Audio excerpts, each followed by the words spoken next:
All right, I'm pleased to welcome in Sean Moore, who was the leading scorer for Fairleigh Dickinson University in their historic upset of Purdue last month. Sean, really excited to hear from you on what it was like to be a part of that game. But first off, I just want to thank you for taking some of your time to come on. Yeah, thanks for having me. So you were a part of arguably the greatest upset in tournament history, just the second time ever a 16 knocked off a 1. But unlike UMBC, you guys actually had to win a play-in game in Dayton to even get the opportunity to face Purdue. Looking back at it now, over a month since it's happened, can you even describe what that experience was like and the emotions you felt? For a month and now, it's kind of reeled all in. So you get to see it's crazy how we still be tripping about it, how everything went down due to Merrimack and how they could have made it to the tournament. Like our journey getting into March Madness is just crazy. It's a different story from UMBC and other teams like St. Peter's as well. It's like our story is just different. So a lot of people ain't expect as much from us coming into the tournament. But when we did our first playing game, we didn't know how we going. We came in with a chip on our shoulder, knowing we just got to prove wrong so that we belong. Yeah. And it just took off from there. Going to Purdue, our momentum was just at an all-time high. Yeah, for sure. I feel like that playing game might have helped you get a little momentum going. But before you guys shocked the world and ruined millions of brackets, 16 seeds records were just 1 in 150 in the round of 64. What was it that made you guys believe that you had a realistic shot to pull the second ever upset off? I'm pretty sure that the famous clip of our coach saying talking about the more we watch Purdue, the more we could beat them. They twisted words up and stuff from there. So it was they made that a big thing. They twisted his words up a little bit, but it's it was fun. It was fun to see how they did that and what he said. It's he just gave us confidence to anything's possible. So just go out there, our play style and the way we play, we don't shy down from nobody. But coming into that game, the first 2 minutes, the butterflies go away once you notice that hey, we can really keep up with this team and keep it to what they can do. What we could do is just we knew what we could do from the start. For sure. How the Big Ten doesn't play as fast as we play. Mm-hmm. So a lot of teams isn't used to that. So we see that it start to put a toll on them going down into the game. So we said we just keep at this level right here, we could be in good shape. For sure. That kind of leads into my next question. It was really back and forth the whole game until probably the final 2 to 3 minutes. You guys were up 1 at half, but obviously you knew that you could do it and you believed coming into the game that you guys could win. But was there a specific point in the game that you guys really looked at each other and were like, wow, we can do this? Honestly, I don't think we had a moment. We just kept, because they came back with punches too. They came back in a 5, 6, 7 point game lead.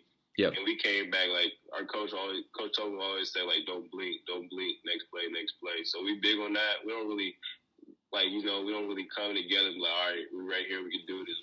We do it. We say that at the end when the game is over, when we win the game. Mm-hmm. But at the point in the game, I probably would say when Grant Singleton came down in transition 3 to put us up at least 2 points. It was 4. I forget what the time stamp was of that game.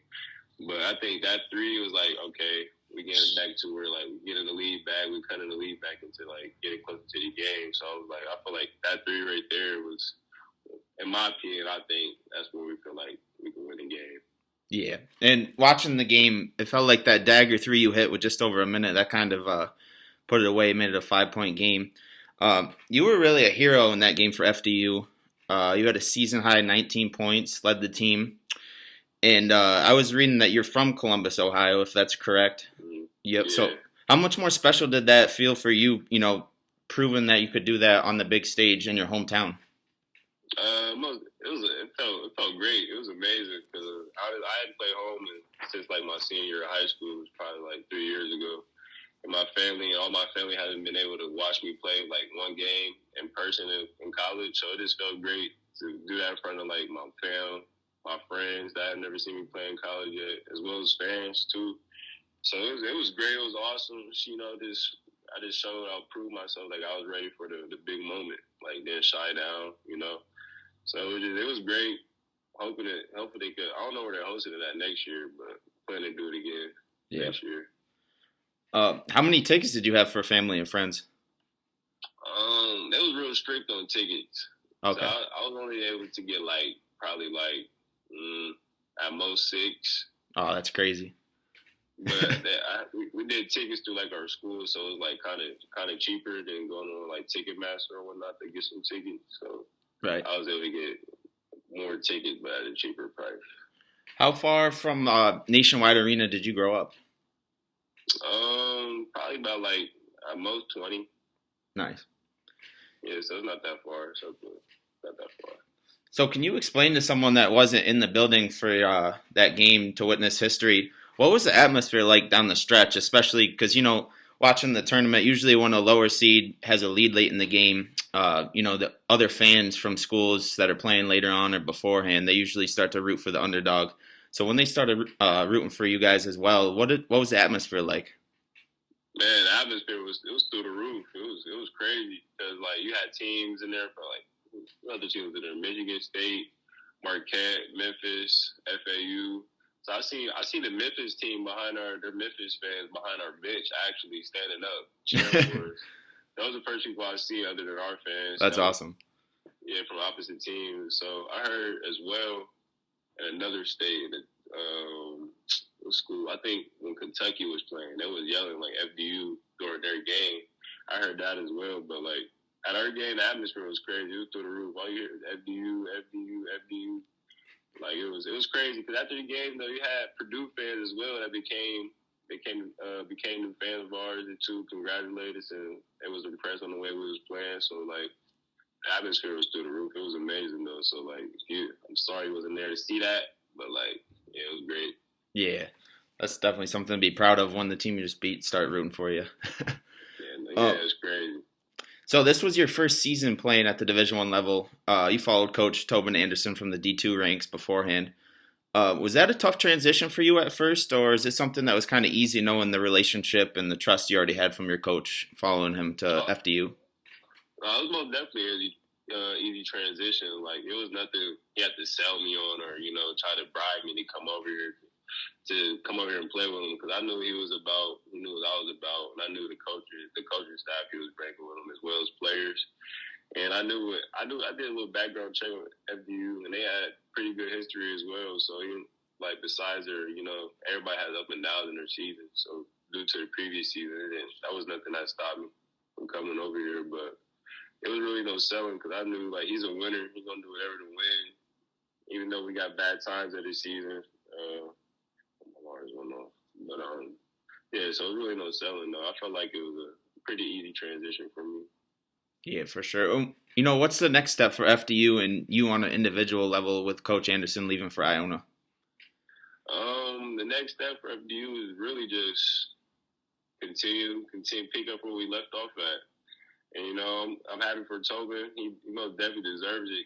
Go over there to Iona, do great things over there as well. But that's not going to stop like the way we play, or like our play style is going to stay the same. We still got everybody, our core returning back. Cameron Tweedy, Braden Reynolds, Hiru, Elijah, Joe Munden, Ansley Almanor, Seb, Joel. So we got pretty much the same players coming back, minus the two guards we lost, but everything's gonna stay the same. We plan to go into March Madness, with an NEC championship under our belt. Yeah, for sure. You're not going to sneak up on anyone if you do that again, but give me one reason why you guys can repeat what you did this year. Go to March Madness and win a game or two. Because I feel like we could do it again because we got experience. Mm-hmm. Do like NEC, a lot of players went to the transfer portal in our conference. So I feel like we're the only team that kept a solid roster and the same players.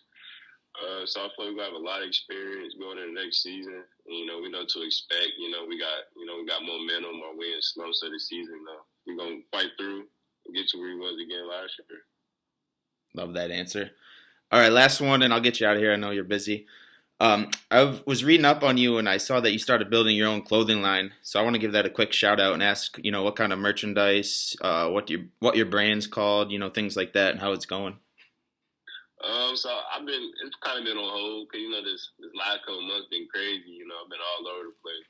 But this summer, I'm planning on getting back on with me and my friend back at home. My friend Ben, like a brother to me. So we've been putting that together. So it's called Hustle Like Heart. That's something we made up. I like that. Actually, the clothing page is on my bio on my Instagram. So okay, you go check that out. But we planning to drop some hoodies or shirts, whatnot, this summer. So that's the plan. For sure. You got any jerseys you're selling too? Oh yeah, I got jerseys, hoodies, shirts with the big shot in Purdue. Yeah, I need one of those. I got that. That's the link in my bio as well for that too. Athlete's Thread. Shout out to them too. Perfect. All right, Sean, I really appreciate you joining me today. You know, it was awesome hearing about that upset through someone who actually made it happen. I want to congratulate you on everything you accomplished at FDU so far and wish you the best of luck going forward in your basketball career. Yeah, thank you. Thanks for having me.